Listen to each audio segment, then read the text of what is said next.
una sa tanan sa atong mapisan, maalam, at wala din nagapahuway pagserbisyo sa aton ng mga elderlies, ang bugal sa konseho sa Victorias, Councilor Georgie Garaga. At of course sa aton man na CSWD head, at sa aton man na senior citizens, si Ma'am Erinda Salito, at si Ma'am Hilda sa Tiskap, mayong agad din sa mga pinalangga ko ng mga ginikanan kag mga kaluluhan kag kalulahan. Samtang nag-conclude sila, hindi ko sure kung ayhan interesado man kamo mamati sa history sa mga katigulangan antes pa nag-abot ang mga katsira. Interested man kamo? Kaya kung hindi kamo, hindi talagang pagpadayon nun. Pero kung luyan mo mamati, pwede ko kayo ma-share sa inyo subok. Okay ta? Okay. Nagadayaw kita sa inyong pagsaulog sa inyong elderly Filipino Week subok. Sa Ilonggo, ano ang buot sigalon sa elderly? Katigulangan. Okay? Kabalo-bala ka mo nga sa libro nga ginsulat ni Mr. Modesto Saunoy, parte sa history sa Victorias, nakasulat dito ang parte sa aton mga katigulangan.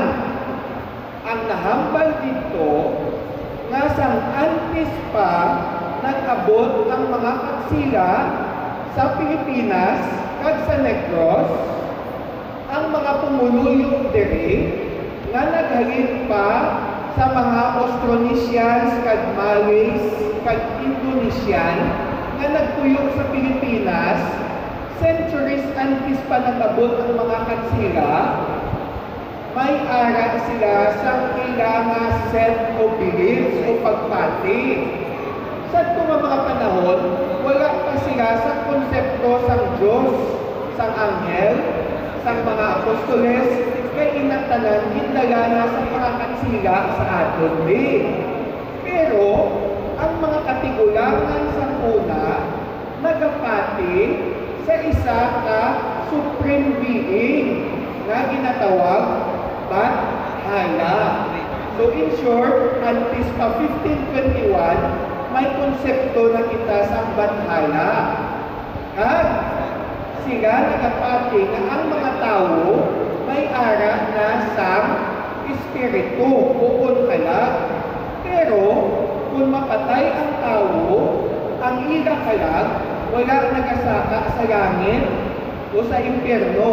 Kaya wala pa sila konsepto sa Kristyanismo. Kaya wala pa at sila nagabot. Pero nagapati sila na ang kalag sa tao nagapabilin ihapon. Okay?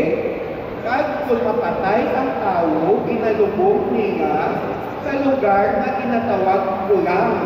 Ang ulam, ang unang mga kapahuyan at mga kuipa. At consider nila na sagrado. Hindi pwede madisturbo kay anak na ang mga kalag sa mga tigulang na nagkaliwan na. Kahit kung hindi ko disturbuhon, isa ka lugar na ginatawag ma-create. Amuna siya. Pag ilang ulang na lugar, amuna siya ang lugar na kung sa diin pinatiniran sa mga katigulangan. Okay? Ang tawag nila sa lalaking katigulang sa una, lolo. Ang tawag nila sa babae na tigulang, lola. Hasta subong ginagamit ang mga yapon. Pero ang tawag nila sa combination sa duwa ko sa babae o lalaki, tigulang o tigulang. Buot si kanon, ina na tao na gahinalapit na sa rim sang lugar na ulang. That's why itawag na siya na tigulang. Okay? Pag sila nagapati na ang mga tigulang maalam, may wisdom, tungkol sa ila eksperyensya. That is why ginatawag sila na maalam. Pero, terminolohiya, gin-constraint at sa ulihin hangin mal-am. Okay? Tapos, sang ginqueer na nila ang mga kahuyan diri sa Negros, kung ang ina na lugar sa ulang imo indisturbo, yan itong mga nagbalatian at nagkalamatay, ginatawag nila na ginkuyawan sa ulang.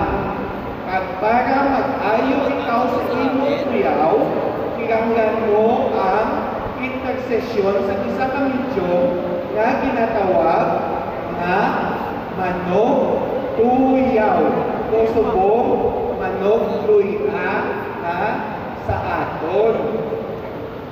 Sino ang nakagamit na sa phrase na bahala na? Ang bahala na nga masaming ginahambal naton tungod ina sa aton dako kapagsalig sa una pa sa ginatawag na bahala.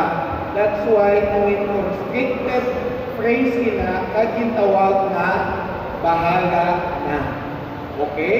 So ako na ang jutay kung nahibaluan parte sa mga tikulang sa una na subong ginatawag na naton katigulangan. Yan itong mga kakahuyan na lugar ginatawag na kagulangan. Lugar sa mga nagaulang.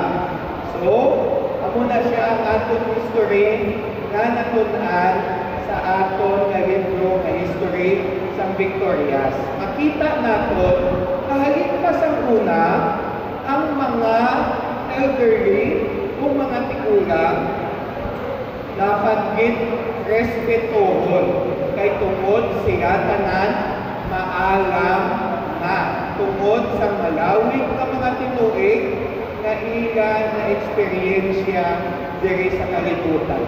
Kagsubong nga adlaw, gid ang akong pagpasalamat sa kay Ma'am Joy Roder, kay Mayor June B. Bantog, kay Vice Mayor Derek Palangka, kay gitagaan nila sing dakong nga respeto ang aton nga mga katigulangan. So, upod sa mga konsihales sa aton syudad, upod kay Cons Joji Laraga, napaabot din kami sa among dakong pagdayaw sa inyo tanan, sa sining inyong pagsaulong sa inyong elderly Filipino tuwing subok. Sa liwat, madamo kita salamat at may aga sa inyo tanan. Thank you. Madamo kita salamat.